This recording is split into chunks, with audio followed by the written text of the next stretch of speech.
নমস্কার বন্ধুগণ, সবাই কেমন আছেন? টুকনির চাকিস কিচেন আপনাদের আবারও সুস্বাগতম।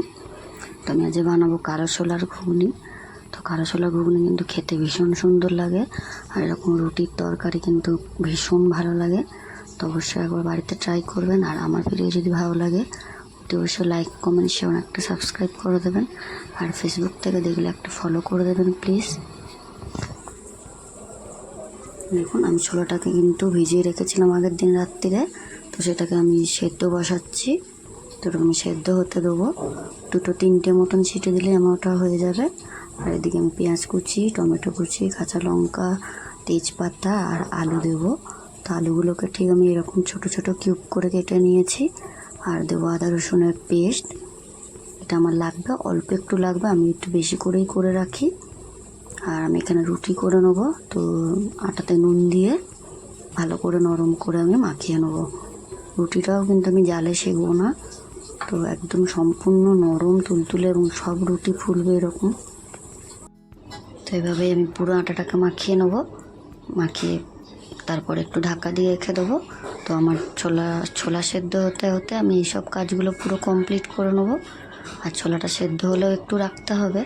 তো আমি আগে রুটিটা করে নেবো, তারপরে আমি ঘুগনিটা বানাবো। তো প্রথমে আমি আটাটা মাখিয়ে নিয়ে একটু রেখে দিয়েছি 5 মিনিটের জন্য। তো এদিকে আমার সিটিটাও পড়ে গিয়েছে। তো এটাকে আমি ঠান্ডা হতে দেবো।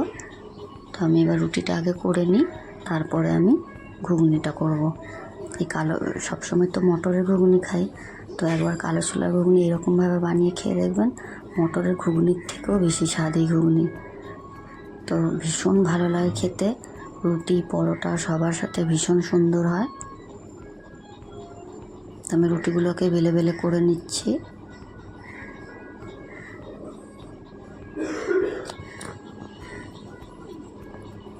দেখুন, প্রত্যেকটাকে আমি ভালো করে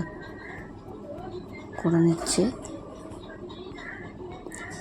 দিয়ে একটা একটা করে দিয়ে উল্টে পাল্টে ভেজে নেবো। আমি কিন্তু রুটিটা জালে সেঁকবো না, আমি প্রথমেই বললাম। তো আমি কাপড় দিয়ে ভালো করে ঘুরিয়ে ঘুরিয়ে, হাত দিয়ে এরকম ঘুরিয়ে ঘুরিয়ে চারিদিকটা ভালো করে ভেজে নিয়ে তারপরে আমি কাপড় দিয়ে সেঁকে নেবো। আমার মনে হয় জালে রুটি সেঁকলে যতই ফুলুক, কিছুক্ষণ পরে কিন্তু হাওয়া লাগলে সেটা শক্ত হয়ে যায়। বাচ্চারা খেলে কিন্তু আরও বেশি, ওরা একটু টাইম লাগে খাওয়াতে, তখন কিন্তু ওদের রুটিটা আরও বেশি শক্ত হয়ে যায়। তো এইভাবে কাপড় দিয়ে যদি সেঁকে ঘুরিয়ে ঘুরিয়ে করে নেওয়া যায়, ফুলেও খুব সুন্দর এবং নরমও হয় ভীষণ। তো একে একে আমি এইভাবেই সব রুটিগুলো করে নেব।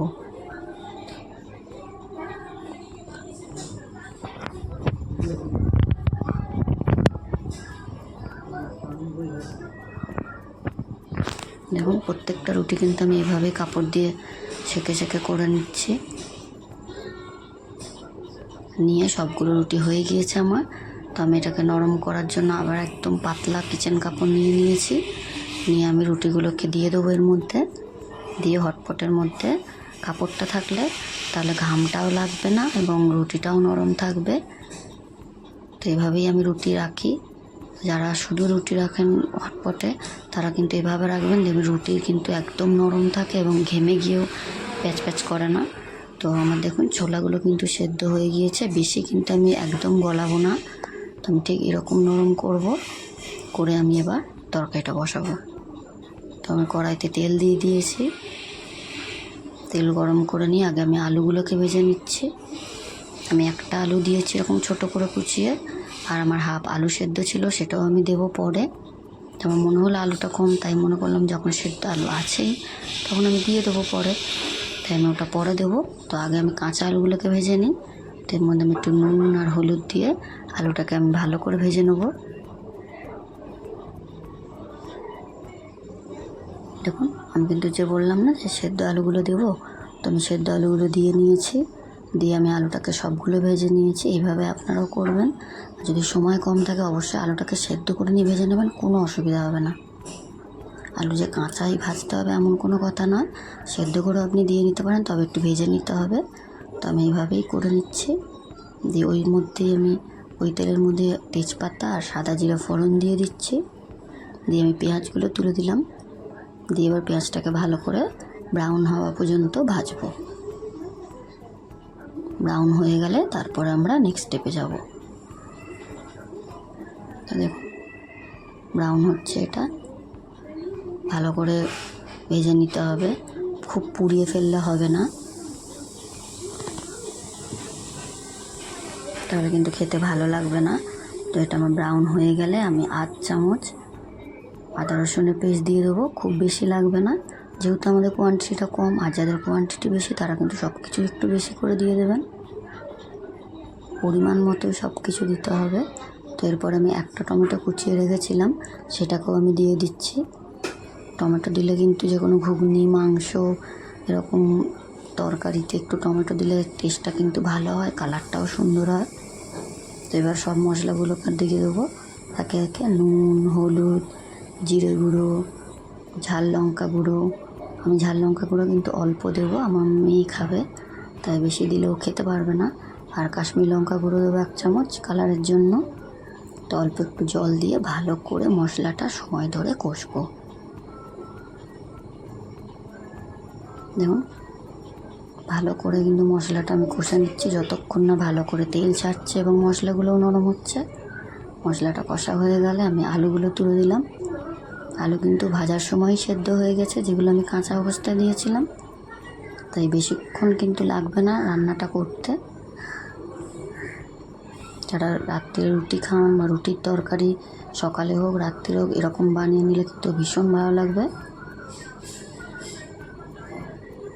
তুমি এবার যে ছোলাটা সেদ্ধ করে রেখেছিলাম সেটাকেও তুলে দিলাম। এবার একটু ভালো করে কষে নেবো কিছুক্ষণ,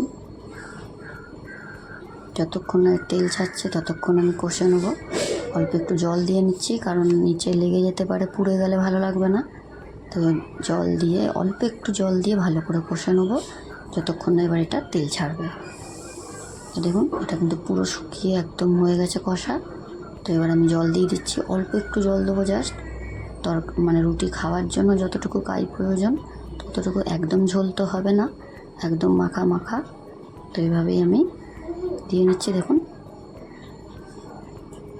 এবার এটাকে আমি ফুটতে দেবো, ভালো করে ফুটে গেলে একটু চিনি দেবো। রুটির তরকারি একটু সামান্য একটু দিলে স্বাদ মতো ভালো লাগে খেতে, আমি সামান্য একটু দিয়েছি। যারা স্কিপ করতে চান অবশ্যই করতে পারেন। তো এটা হয়ে গিয়েছে আমার। তো এর মধ্যে আমি গরম মশলা দিয়ে দেবো, তো গন্ধটা ভালো হবে, খেতেও ভালো লাগবে। তো আমার কালো ছোলার ঘুগনি রেডি। আপনারা জানাবেন কিন্তু কেমন হয়েছে। আমি আবার রুটি আর ঘুগনি দুটোই সার্ভ করে নেবো। আমার ঘুগনিটা কেমন হয়েছে দেখুন, ভীষণ সুন্দর কালারফুল, দেখেই খেতে ইচ্ছে করছে ঠিক এরকম। তো আমি রুটি আর ঘুগনিটাকে তো আপনারা জানাবেন আমার ভিডিওটা আজকে কেমন লাগলো। আপনাদের সঙ্গে দেখা হবে পরবর্তী ভিডিওতে। সুস্থ থাকবেন, ভালো থাকবেন, টাটা।